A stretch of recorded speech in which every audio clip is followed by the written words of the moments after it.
तुम्हारे घर। लेकिन क्यों? काम करने स्नेहा। कौन सा काम? देखो स्नेहा, मुझे घुमा फिरा के बात करने की आदत नहीं है, सीधे मुद्दे पे आती हूँ।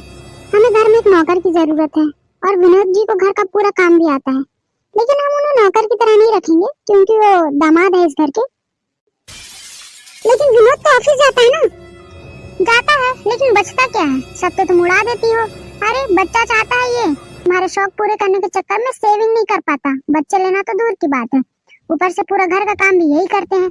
इसलिए हमने सोचा है कि ये बस घर का काम करेंगे और ऑफिस में इनको जितनी सैलरी मिलती है हम उन्हें इतनी सैलरी दे देंगे। और मैं कहाँ जाऊंगी? तुम कहाँ जाओगी स्नेहा? तुम यही रहोगी। अपना काम करना सीखो स्नेहा, घर के काम करना सीखो।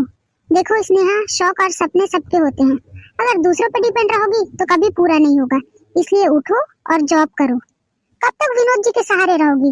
घर खर्च, तुम्हारे खर्च, माँ बाप के खर्च, क्या क्या देखेंगे ये? ऊपर से तुम्हारे जिद भरे शौक। मिडिल क्लास लोग हैं हम स्नेहा, सपने और जिद हमारे भी पूरे होते हैं, लेकिन खुद के भरोसे, दूसरों के भरोसे नहीं।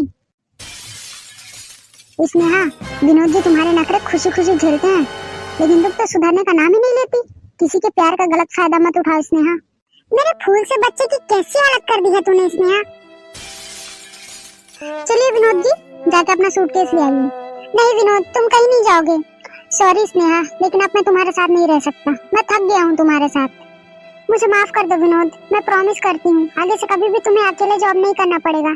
मैं छोटा मोटा जॉब कर लूंगी। विनोद प्लीज मुझे छोड़कर मत जाओ। भाभी मैं आपसे वादा करती हूँ, मैं अपने आप को पूरा सुधार लूंगी। प्लीज मेरे पति को छोड़ दीजिए मेरे पास। शुक्र है इस अकल के अंधी को होश तो आया। क्या मतलब? मतलब ये पगली, ये सब हमारा प्लान था तुझे सुधारने के लिए। क्या?